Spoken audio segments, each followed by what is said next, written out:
Hey everybody, Jared Bendis here, and today we're going to make a website from beginning to middle to end. Well, we're actually going to make the business side of the website. We're going to go through all the back end of it first. We're going to talk about what it's like to actually go out and buy a domain name, create a web space, and then put WordPress on it and configure WordPress. Now, this is going to be different for you than for me. And what I mean by that is that wherever you go and whenever you watch this video, life's going to be a little different. Every time you do anything on the internet, from week to week, from day to day, it's going to look a little different. So what I want you to do is understand that you can't click along with Jared in this. You can go with the basic concepts, and you're going to have to, at each step of the way, ask yourself the question and then try to answer that question as well. Trust me, it will sound a little confusing as we do this, but if you take a deep breath and you go through this with me, I will explain the ins and outs of what it's like to own and set up a website. Now, I'm going to use GoDaddy for everything today. Some of you hate GoDaddy. I love GoDaddy, but I'm not getting any kickbacks. I am not a GoDaddy affiliate. So if you use GoDaddy or you don't use GoDaddy, you can't tell them Jared sent you. It doesn't make a difference. If you want to support me, subscribe, comment, share, all that stuff. Tell me how much you love me. But the GoDaddy stuff is just what I happen to use. Another thing that's going to be different here is that it's going to be different for me because I own a lot of websites and I own a lot of server stuff and I own a lot of stuff. So even what I do is going to be different than what you do. But I'll still explain along the way what's going on. Now, when it comes to setting up a website, the first thing everybody needs is, or everybody wants, is a domain name. They want to be www.imthegreatest.com. And that's cool.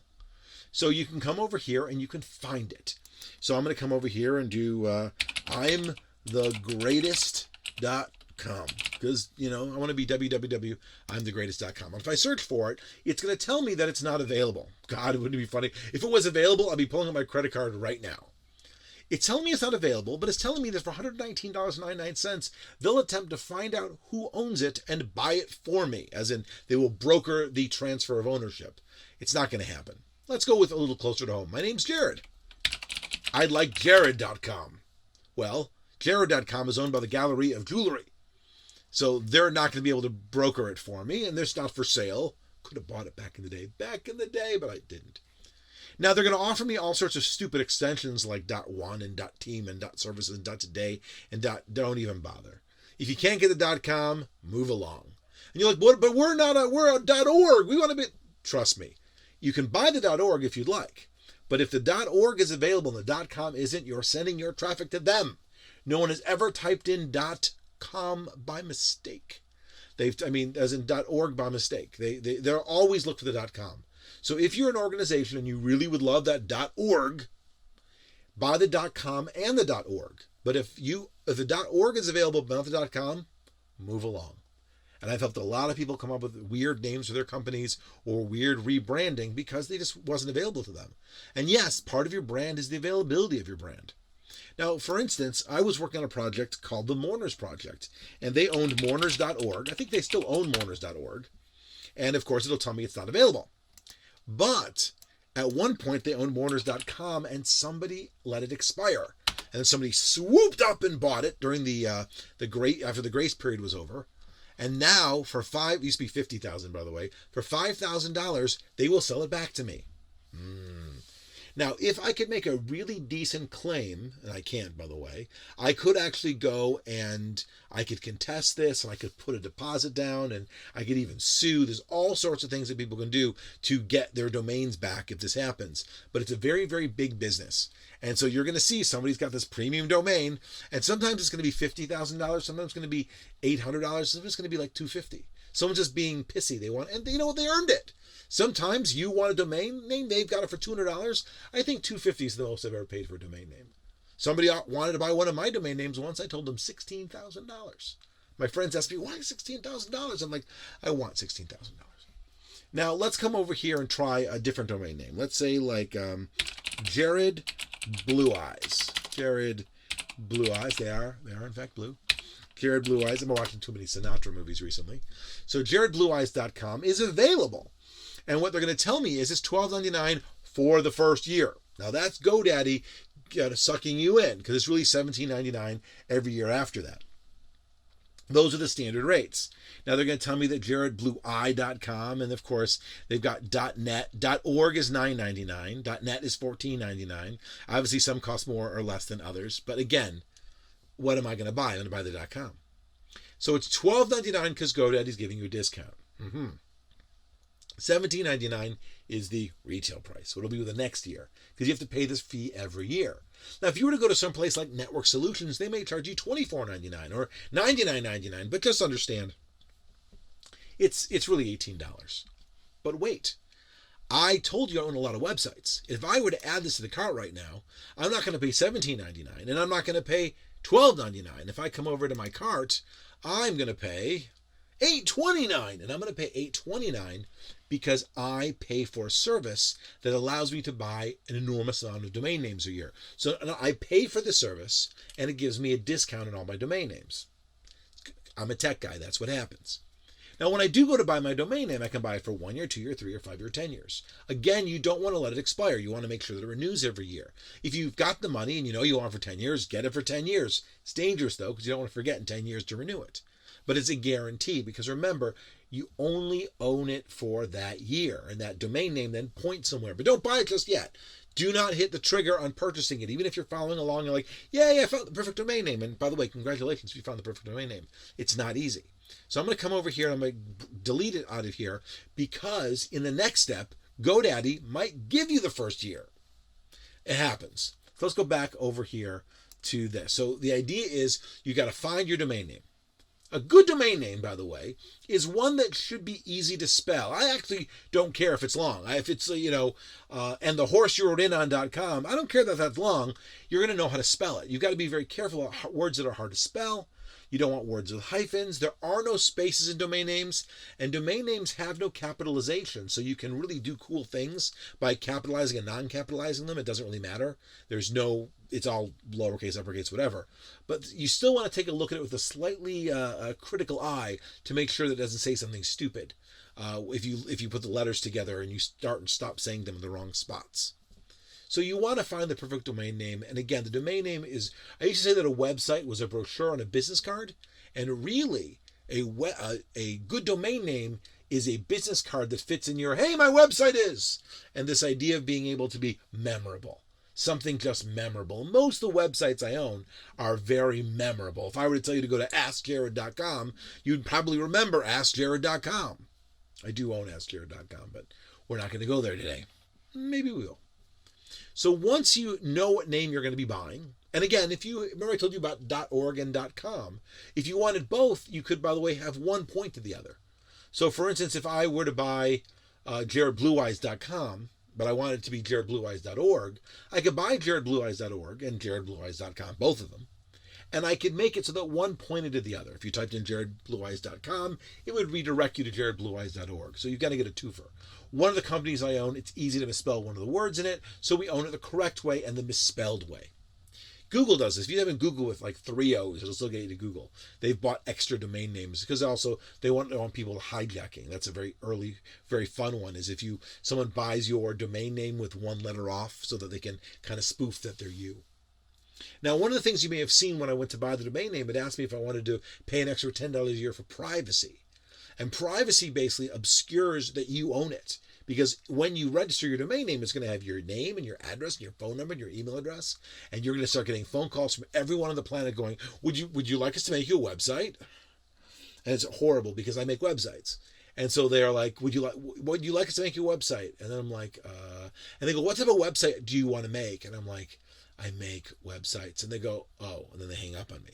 But still, it's very annoying. You're going to get everyone on the planet calling you. The same thing if you register a business. You go into a database and then everybody calls you. Same thing over here. So, next that you have a name, or that you will have a name, that name is going to point somewhere. Now, you can point the name anywhere, by the way. I'll give you an example. You could literally just have your domain name redirect to your Twitter feed or your Instagram feed. That's it. That's done. You can just use a name as a pointer because all the names are as pointers. But if you're building a website, the question is, where are you pointing it to? Now, If you are using a free service, which you could use, by the way, lots of free services out there, whether it's a Google site or a WordPress, WordPress has their own like hosting solutions, or it could be a blog or any sort of thing that you would want. You could point to that with your domain name and be done with it. But in this case, we want control. That's the whole point. We want to own everything that we're doing, and we're going to pay for the privilege of owning everything that we're doing. We call that web hosting. And if we go to GoDaddy and we look at their web hosting options, again, I'm not a GoDaddy affiliate. I make no money from this whatsoever. If you want to say thank you, put it in the comments. Wave at me, share with me, like it, tell your friends. But again, I have no endorsing of GoDaddy other than the fact that I use it. So I'm endorsing it out of my own free will. So what you're going to find is that there's different web hosting options. And GoDaddy has got one for every occasion. Now, you probably will go something like this traditional web hosting. I, by the way, skip ahead to what's called VPS hosting or even dedicated servers. A dedicated server would be where GoDaddy would literally spin up a computer just for you, and you'd be able to put anything you wanted on that computer, which means you would be all powerful, you'd also be all responsible, but you could put a crazy number of websites on it. If you wanted to be smaller than that, you could do VPS hosting, which is a virtual private server. And what that is it's part of a server. It looks like a server. So what I do, by the way, I run 80 websites off the same VPS server, which is great. But you're doing one website. And how do I know you're doing one website? Because you're here watching this video. So you're probably at the beginning of your journey. So if you want 1 or 2 or 3 websites, the best way to do it is start with web hosting. Now, one of the cooler things that they have is GoDaddy has a dedicated version of web hosting just for WordPress. It's idiot proof. You literally get your own WordPress auto-configured done, and it's great. I don't like to do that. I don't like to do that because, while I respect what GoDaddy's doing, I like to know what I'm doing. So I'm going to do it myself. And that's what this process is going to be about, is I'm going to walk you through how we set up and configure a WordPress site once we've done everything else. Now remember, just like when I went to buy a domain name, it was cheaper because I have that service. When I go to set up my website, a little bit of it's going to be different because I'm using VPS hosting and you're probably going to use web hosting. And again, no matter when we do this, it's always going to look a little different. So the question is not what are the answers? The question is, what are the questions? So along the way, we're going to go, where is the? If you can get to the where is the part, you're going to be much better off than people who are like, I don't know what's going on. Now, this isn't necessarily for the faint of heart. If you really hate technology, I wouldn't advise this, but you might still watch the video to understand what it is that you're trying to even get accomplished. Let's take a look at the plans and the pricing for basic web hosting. It's going to answer us some really interesting questions. The first thing we're going to look at is you're going to see a monthly fee across the board and then a monthly fee when you renew. And that's because, again, GoDaddy is giving you the first year at an introductory rate, and this is going to be cheaper. It's going to be more expensive the second year, just like they did with the domain name. So you've got to be aware of that. Plus, these monthly pricings are based on the fact that you paid a year in advance, which, again, is slightly underhanded. The other thing is you're going to say it says free domain. If you do any of these sites, they're probably going to give you that free 1-year domain. So don't go out and buy the domain first, because if you come back here, you're going to be, stuck. So if we look over here, we're going to see that there's 4 tiers that they offer: economy, deluxe, ultimate, and maximum. Now, some of this makes sense in terms of things that will make sense to you altogether. The first one it tells you is it's one website, unlimited websites. Unlimited websites means that on these web hosting packages, you can actually configure it for more than one website, but they have limitations. The first limitation is how much storage you have. 100 gigabytes of storage versus unlimited storage. So that's how much room you can put there. Interestingly enough, my VPS does not have unlimited storage because I've carved away a certain amount. So unlimited is better than limited, but my limited is different than the unlimited. 10 databases. Now, databases are interesting because when you go to build a WordPress site, for instance, you're going to be using a database. But there's other things that you might want to do a database for as well. Basically, what you're going to see is that they're all the same sort of thing. 100 gigabytes of storage, 10 databases, unlimited width, unlimited storage, so many databases, on bandwidth. Bandwidth is an interesting one as well, especially in the early days. In the early days of the internet, you had so much room on your website and so much room that could be shown every month on your website. You want to think of it like minutes on your cell phone. Oh my God, Who's got minutes on their cell phone anymore? But you definitely want to think of it like bandwidth on your cell phone. What happens when you've used up all your data? But in this case, you're not using up all your data. The people visiting your website are using up all your data. So you actually don't know. You can't control it. You can control if you're surfing the web on your phone and say, well, I guess I better stop. But if everybody goes to your website, you will use up all of your bandwidth. Now, the good news is they have unlimited bandwidth. And of course, they have also some other things here as well. A free domain name, great. You're also going to see where it says free SSL certificate on these unlimited and maximum. You're going to notice that as you go through the web, there's going to be either HTTP or HTTPS. And the S ones are going to be the secure websites. And the secure websites means that the information that gets transmitted when you are on that website is encrypted. And why this is important is if you're doing e-commerce. And of course, on some, I think if you're on Chrome, it'll show up as a green or red if you're on an encrypted or non-encrypted website. Again, some things are mandatory. If you're doing e-commerce, you'll need an SSL certificate. So that's very useful. And yes, it is an actual $80 a year value. If you're not doing anything with e-commerce, I wouldn't worry too much about SSL at this moment. They say in the future, if you don't have SSL, no one will trust you. Whatever. Now, what's really interesting about this is this idea about standard performance or increasing processing power and speed. The reality of it is that each one of these packages will load differently across the internet. And that's really what you're looking at is how fast is the website. So when you start comparing packages from HostGator to GoDaddy to Network Solutions, what you really don't know is how fast is the web server. And that would be how fast is the computer it's running on and how much bandwidth are they giving it. You really can't compare very well. And it's very, very difficult. What I do like, though, is my VPS gives me the best speed that I'm going to be able to afford, better than the economy one. If this was you, and you had to pick one of these, I would not do the economy one. I probably would go for the ultimate one, maybe the maximum one. But the ultimate one is really useful because it's got the faster CPU. There you go. So you would go out and you would buy the web hosting, and they would do this, and they would sign you up, and you would get an account that you could log into. Now, we are not going to do that because I'm not going to do that today because that's not what I do. Instead, as when I do my demo, I've got to go over to my VPS hosting, and I've got to configure it that way. Matter of fact, I'm going to configure a couple things in the back end. Now, the real trick to this is it's going to get really technical really fast.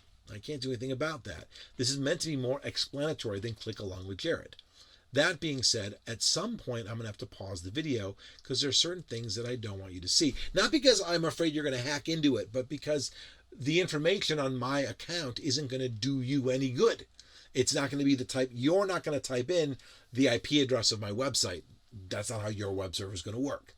So some of the things I'm going to pause and just do a quick, screen skip. So I want you to understand why I'm doing that along the way. So let's take a look real fast. Now I'm going to play along with. Let's come over here and look at my domain names. I actually have all my domain names ready to go. I think we're going to play with one of my quote unquote throwaway domain names. All right, so I'm going to skip ahead real fast. I've just jumped a little bit. Sorry about that. I've jumped into one of my domains, and the domain that I'm looking at right now is called newwithag.com. It's blank, it's empty, it doesn't actually do anything. And apparently, according to them, it's worth $502. Woohoo, that's exciting. Now, if I were to look at this real fast, it's got my contact information.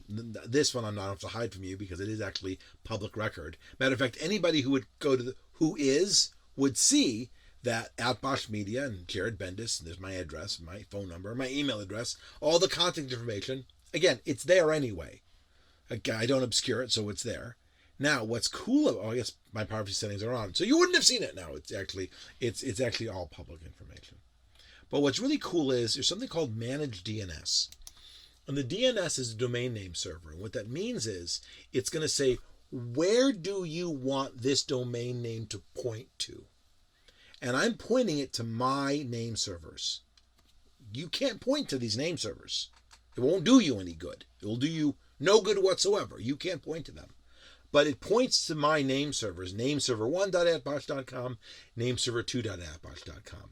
And nameserver1 and nameserver2 are waiting to hear from newwithag.com. So basically, this would be like my address, and it's pointing to my mailbox. Mailbox is a bad metaphor, but you get the basic idea. So when you have a domain name, your name servers are going to point to wherever your web hosting is. In this case, my domain name, newwithag.com, is pointing to wherever my web hosting is, which in this case is ns1 and ns2.appbox.com. Again, yours will be different and probably auto-configured by GoDaddy when you configure them. But if you did it separately, and matter of fact, one of my clients bought a domain name and they pointed it to my name server, and that would be the step that they went through. So that's sort of the thing that connects. The DNS is the record that connects your domain name to your web server. Connected. Beautiful. Now I don't have to change it. It's already there. And again, I want to reiterate: don't type those names in. It's not going to do you any good because you don't have an account on my server. You're not getting an account on my server. It just happens to be what my server is. This is just an example. The internet's a fun place. You never know. All right. Continuing. So now that I've done that, I have my name. I purchased my name and I pointed it to my server. But my server doesn't know about it yet. So I need to jump into my server and set up the account. Now, this part is going to be very specific to VPS. Probably not going to help you at all. So I'm just going to do it offline and come back. The reason is that again, when you do this with GoDaddy, yours will look completely different. There's no reason for me to show this except knowing that I have set it up. And in your case, GoDaddy will have set it up. So watch as I magically pause the video. And we're back. So it was a second for you. It was a little bit longer for me. What I did was I went into my virtual private server and I created a new account called newwithag.com. And to do that, I needed to give it a username and a password. And I had to tell it that newwithag.com was on the server. And now that I've done that, and I waited a minute or two, I can come over here and type in newwithag.com. And there it is, a blank website, literally created just now, a big old blank website, which is exactly what I would want. Now, this is very, very old school, by the way. There's nothing here. There's one CGI bin folder, and that's it. Now, to me, this is like the cleanest slate you can have. There's something more in control of what's going on than knowing that I've made this. Again, that's me. I could have gone and, again, if I was doing this with GoDaddy, I could have said something like, make the account and install WordPress. And then I would close my eyes and it would be configured. But I'm old school. I like to understand what I'm doing. Now, before we move forward, for me to install WordPress, I need to get WordPress. Now, again, WordPress comes auto-configured on the server, but I want to be, again, I'm old school with these things, and I am old school not because I'm a fuddy-duddy, because I like to understand what I'm doing. I like to understand the process, and I like you to understand the process as well. You bought the name. You pointed the name to the name server. The server, with the name server, has an account, and everything comes together to point to this empty site. It's pretty cool. It's really cool, and it's very straightforward. Now, I'm going to be installing WordPress. Now, WordPress exists in two forms. There's WordPress.com and WordPress.org. And if I go to WordPress.com, that's going to be where you can go and start a website. This is the hosted solution, plans and prices that WordPress offers. But I want to use the software that WordPress makes. So I'm going to go to WordPress.org. And if I go to WordPress.org, it's going to allow me to download WordPress, the latest version of WordPress. Now, the good news is that the WordPress auto updates. It'll always be the latest version, but this is going to be sort of the cleanest way I can do this. And if I click on Get WordPress, what you're going to find is that if I scroll down to download and install, I can download WordPress 5.6. And if I do that, it's actually going to save a zip file in my downloads folder.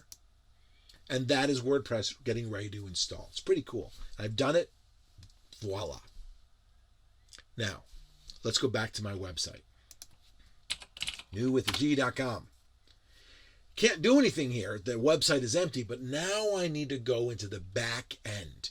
Now, I don't care how your service works, but I guarantee you somewhere there's a back end. Somewhere there's a way to log in to the control panel of your website. Now, in my particular case, I use what's called cPanel.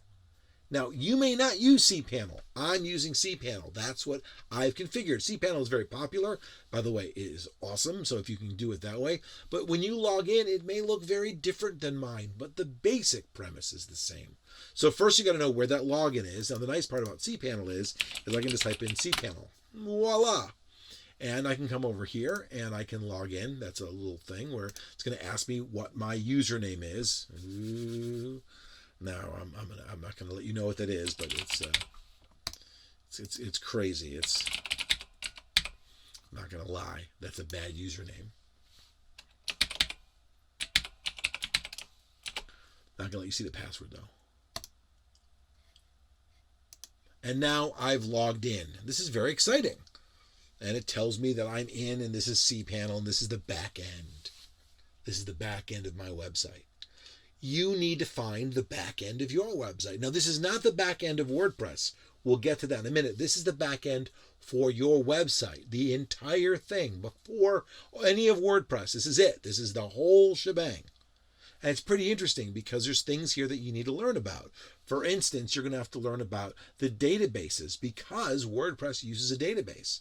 So we're going to actually have to set up a database username and database itself. We're going to have to go through and upload the files. We might come over here and do what are called email forwarders. For instance, I might make it that if you email Jared at newwithag.com, it forwards to my email address. I might make it if you type in Jared's an idiot at newwithag.com, it forwards you to a different email address. I might create a domain forwarder that just forwards it to whatever I want to. So that anything at newwithag.com goes to a web address, a email address. So all of these things are part of it. And you'll see that there's lots and lots of things here. And one of the things that should be here is there's a WordPress Toolkit, which I'm not going to use. Because again, I'm doing this old school, and I don't apologize for it. I think it's nice. I think it's if I press the easy button, you don't learn anything. If I press the easy button, why watch me? Why watch me press the easy button? So I'm going to come over here to File Manager, and it's going to open up the online File Manager, and we're going to see that there's two main folders here: public FTP and public HTML. The public HTML is the website, and if I look over here, there's a CGI bin. It's automatically there, and I'm going to delete it. Throw it in the trash bin, and now my website is completely empty. How empty is it? Well, there it is. My website is completely empty. It's an empty website. So I'm going to come over here and I'm going to upload. And I'm going to select my file, and I'm going to upload that zip file that I just did. And that zip file is going to upload right now. There's a 1 because I'd done this previously, so I technically downloaded WordPress 5.6 twice. There you go. So it's going to upload it to my server. It's 15.76 megabytes. Not a bad connection, going pretty good. And when it's done, I can say go back. And then now I have a zip file here. And again, let's go to the next tab. Let's look at my website. And what you'll see is my website's got a zip file. How exciting. Now what we're going to do is we're going to extract that zip file. And now we have a WordPress folder. I don't need that zip file anymore, so I can delete it. And if I come over here, you're going to see there's a WordPress folder. And the WordPress folder has all this stuff in it. Now, the problem is inside of a WordPress subfolder, which I don't want it to. So I'm going to grab it all, and I'm going to move it one folder back. Because I don't want it in the WordPress folder, I want it in root. And then I can delete the empty WordPress folder. What that means is that basically I unzipped this I uploaded these 3 folders and the contents of all this, and it's sitting right here in the root of my website. And if I come back over here and I hit refresh, it'll look a little differently now. But isn't this cool? Like all of a sudden WordPress is ready to go. And so I want to take a deep breath, pause, because we're not there yet. Do not hit continue. Don't go there yet. I want you to realize what we've just done. We've uploaded the files, we've unzipped them, but we actually aren't ready to go. Well, we'll continue. Continue. It says, welcome to WordPress. Before we get started, we're going to need some information. We're going to need to know the name of the database. We may have a database yet. The username. We don't have the username yet. The password. We don't have a password yet. The host, which is the web server in general, and the prefix if we're going to change it from the default one, which, by the way, people do for two reasons. Number one, because they want to run more than one copy of WordPress, and number two, because they want to make it a little less hackable.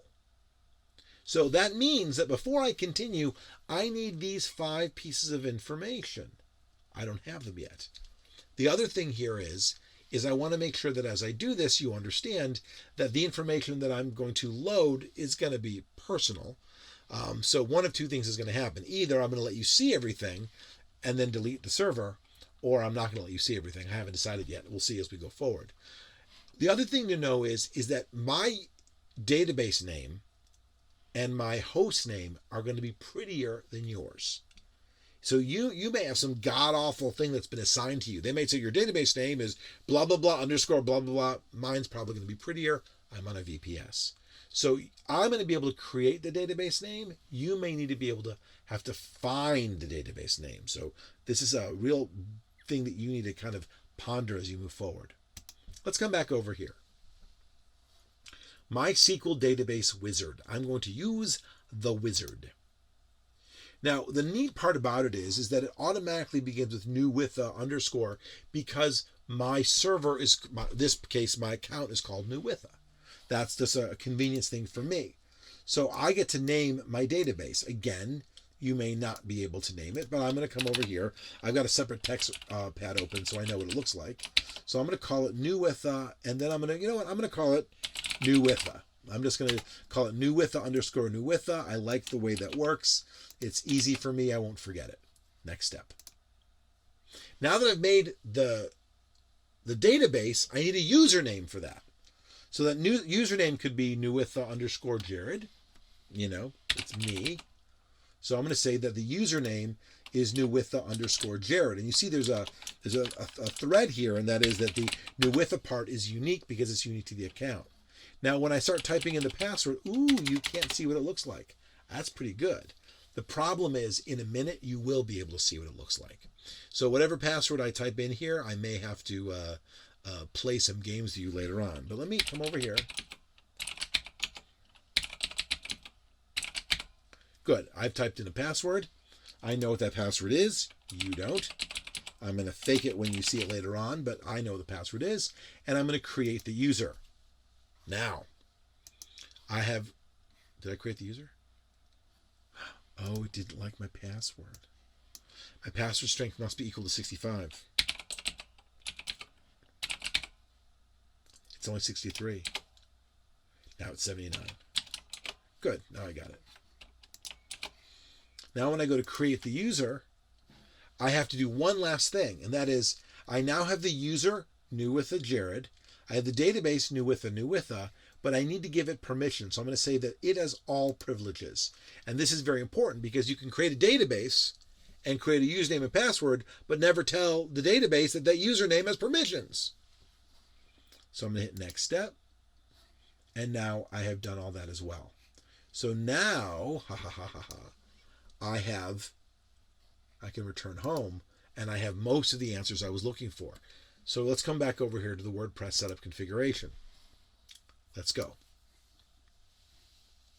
The database name is not WordPress. Remember, the database name is the name that I told you earlier, which is new with a. The username is not username. It's new with underscore Jared. The password is none of your business, but this is visible. I never understand why they do that. So we'll have to fix that a little bit later on. Now, my database host is localhost. Now, localhost usually works, but if it doesn't work, you're going to have to find out what they assigned to you. That could literally be like an IP address or some crazy number, but it's going to be like some crazy web address that's going to say, this is your database host. The same thing kind of goes with the database name and username. They may give you something funkier than I have. The last one is a table prefix. Now, we didn't do this one yet. This one you can change right now. What I'll tell you is that all WordPress sites generally begin with WP underscore. And if you leave it set to WP underscore, that means when your website is attempted to be hacked, they're going to be looking for WP underscore. Just one of those things. So what you could do is you could type in WP underscore. All that does is it makes it just a little bit harder for the automated bots that are scouring the internet trying to break into your website to break in.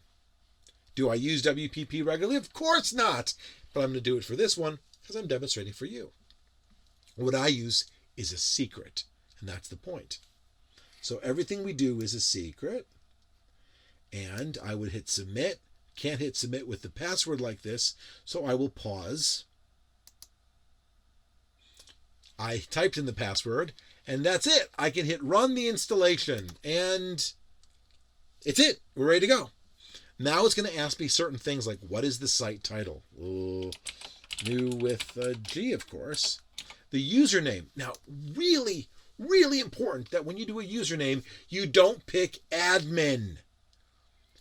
The username should be something that people don't know.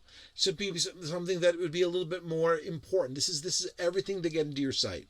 So I'm going to come over here, and I'm going to type in something like, well, I'll just type in Jared. But normally it would be something, it's not going to be admin.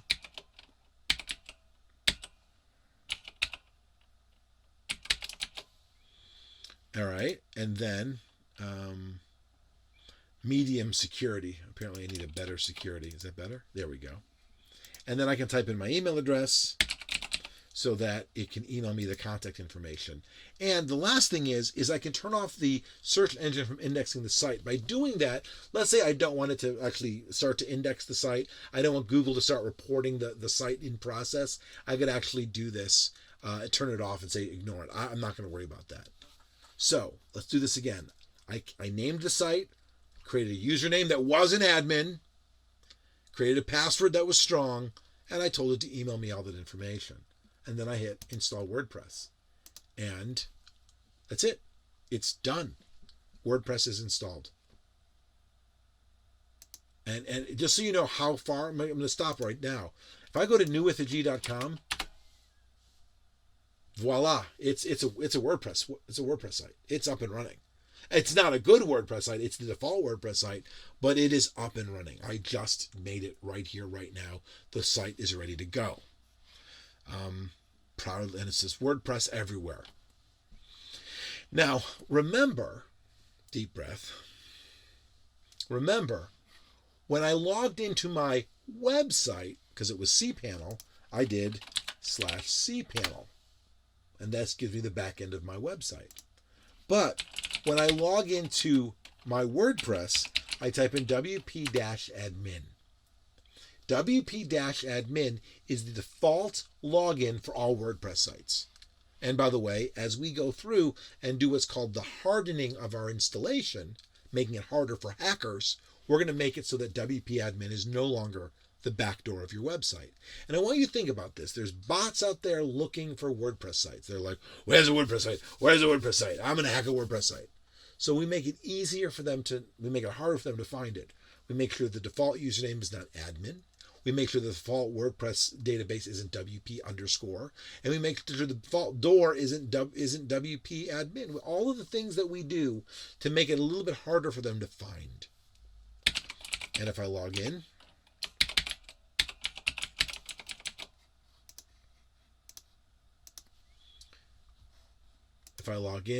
you're going to find that I'm now on the back end of WordPress. Welcome to WordPress. Now, this is not the how to build a website in WordPress tutorial. This is how to set up WordPress. So I'm going to go through the setup of what I want to do right now, the things that I need to know to configure the site. To build a website, we'll do that in another video. But I want to still go through and do that. And one of those things, again, is to harden the website. While I have this over here, I'm going to open up in a new tab so that I have, this is my website. By the way, now you can see that I'm logged in. And this is my dashboard. And we're going to go through all the things that I like to see in a dashboard to make my life easier. Instantly, there are several updates available to us. If we come over here to updates, we're going to find out that I can update the plugin. I can update that plugin, which I just did. And if I go back to updates, I can update the themes, which I just did as well. And usually anything that I have installed, I'm going to make sure is up to date. Did that change anything here? No, because it shouldn't have.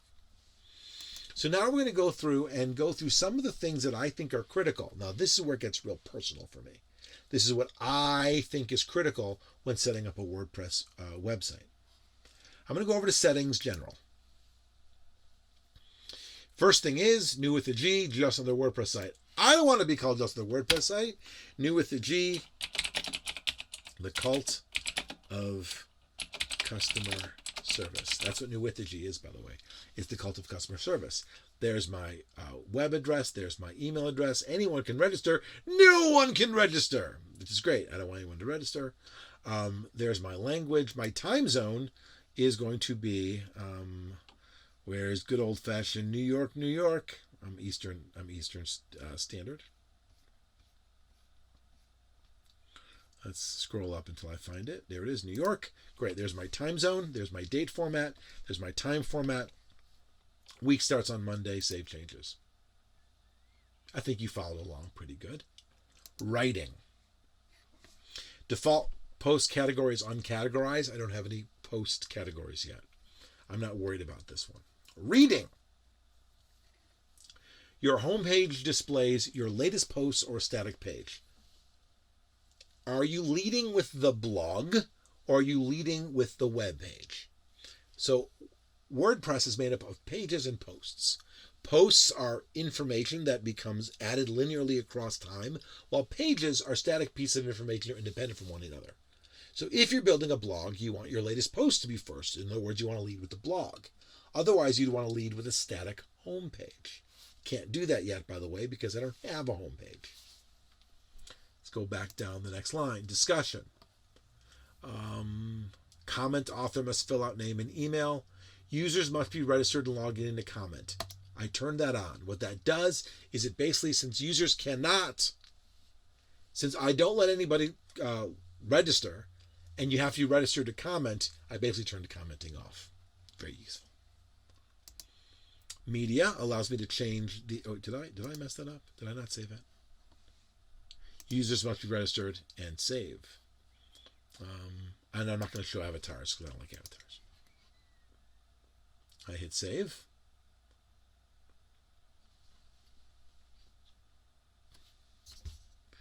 All right, wait for it to save.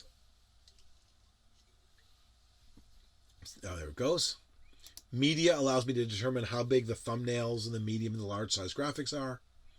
Permalinks tells me how do I want the items to be sorted. So you can do day and name, or you can just do post name. I tend to just do post name because I tend not to work on very large blogs. If I was blogging, if I was having lots and lots of entries and they were day and time or day and name, the date was a big deal, I would use the day and name or the month and name organizational structure.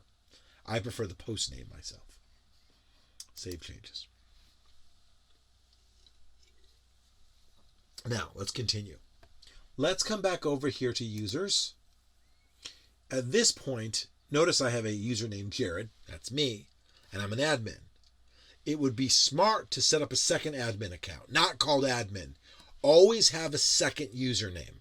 Always have a second username waiting to go in case one gets hacked or corrupted or whatever. They'll have something to be able to get back in with. And again, another administrator account. I'm not going to do that right now, but it's a good piece of advice. Let's look at the plugins that came installed. I do not need the anti-spam plugin. I do not need the Hello Dolly plugin. We will be adding some plugins later on, but I like to delete everything at first. Let's look at my posts. I have the Hello World post. I don't need that. And let's look at my pages. I have my privacy policy page, which they automatically put in here in draft mode because in certain countries you're required to have it. And I have the sample page, which I'm going to trash as well. Wow. I'm going to add a new page, and this is going to be my home page. Now, when I create a new page, you're going to find that WordPress, if you use WordPress in the past, is very different, as they now use something called the block editor, which I despise. size. I prefer the classic editor, which I'll show you in a minute. But we need to make one page, so welcome to block editor. Learn to use it, learn to love it, make each block your own, figure out the vocabulary, and get started. But I just don't. I'm going to call this my home page. I want a home page here. And I can come over here to my block, and if I wanted to, I could say hello world.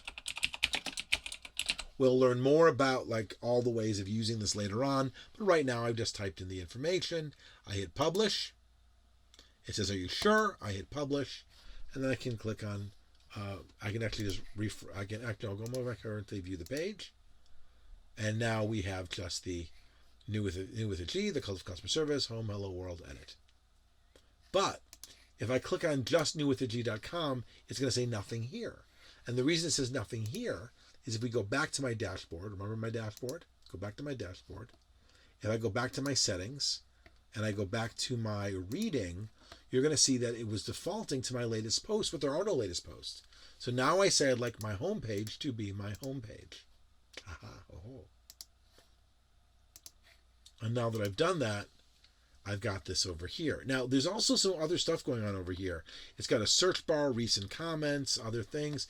What you're looking at here is what's called the widgets. And some of the areas automatically have widgets turned on. I love widgets, and when we configure the website, we'll do it. But I'm going to get rid of, just drag it away, recent post, recent comments, and search. So basically, there's nothing in the footer. And by the way, you don't have to save when you do widgets. If I come over here and refresh again, I now have a very clean website. This is as clean as it can be.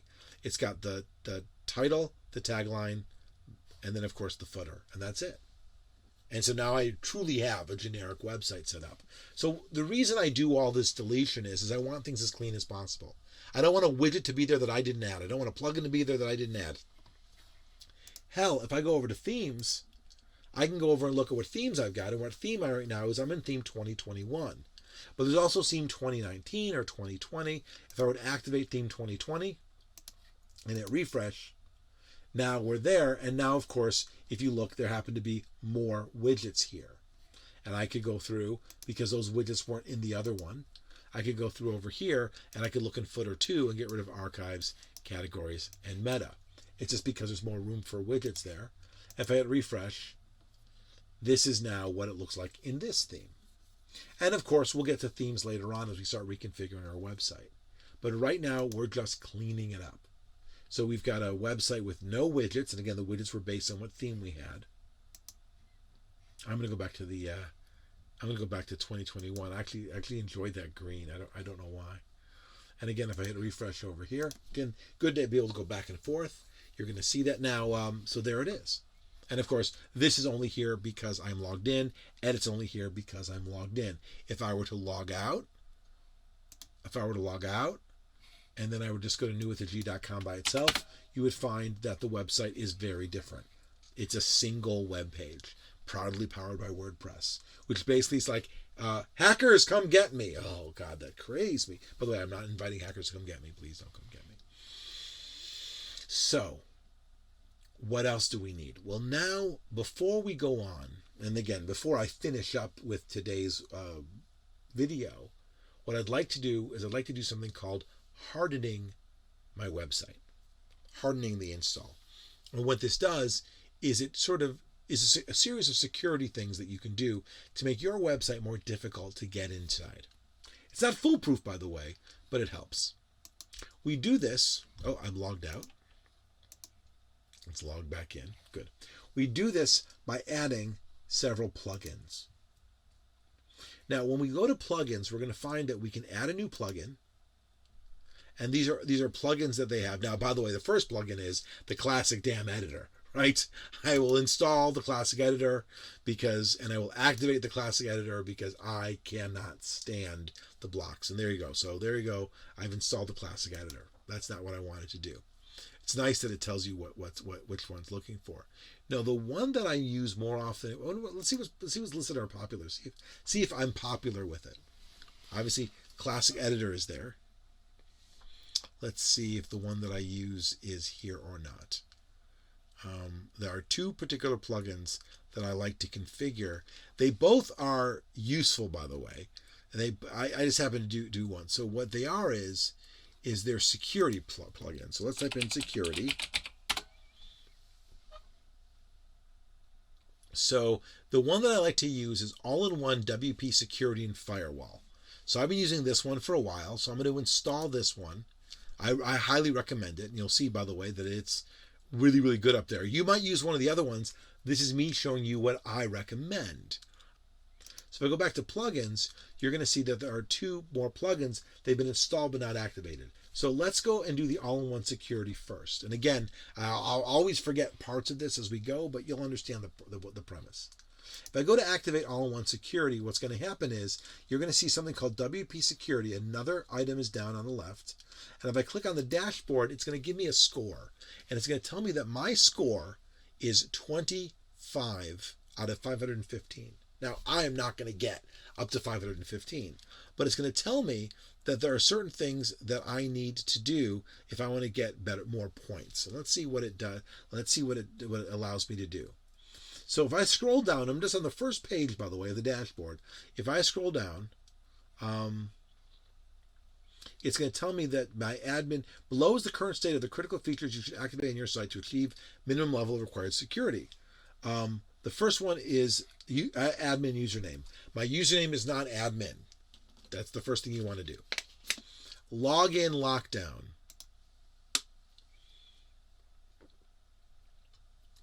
Now what this does is it requires that the login is going to be a little bit different than the other ones. So I'm going to turn on the login lockdown. So now, allow unlock requests. Check if you want to allow users to generate an automatic unlock request which will unlock their account. I can do that. Set the value for the maximum login retries before the IP address is locked out. So that basically says is that if somebody tries to log in 1, 2, 3 times, they're out. That they're locked out. And then of course, if the maximum number of failed logins for a particular IP address when it will lock out the address and for how long. So right now, if you try 3 times and you can't log in, you're locked out for an hour. And this is going to slow down the brute force hackers. And then I'm going to go with the default ones right now. And if I hit save settings, what that does is all of a sudden it gives me 20 out of 20 points. Now, I can actually look at the failed login records. I can do some other things here, which I'm not going to do. I'm going to go back to my dashboard. And you're going to see that now I'm at 45 points. Now, file permission. If I click on file permission, it's going to tell me that I have the, I'm going to set the recommended permissions. It's going to automatically fix it for me, by the way. And then I'm going to set the recommended permissions again. And so now everything is fixed. Basically, there's different levels of permissions that you can do on things, and that basically makes it harder for people to hack into you. So if I go back to my dashboard, you're going to find that, again, I'm up to 65. Isn't that exciting? And the basic firewall. I will turn on the basic firewall. And I will save it, and that's the end of that. Now, go back to my dashboard. And I'm at strength of 80. Ooh. All right. So the point is I can go through some of these things, and this is the big one, by the way. These are the big ones they wanted me to see. Let's kind of go down through a little bit more and see what they've got. If there's anything else, and I always remember this one major one that I always forget.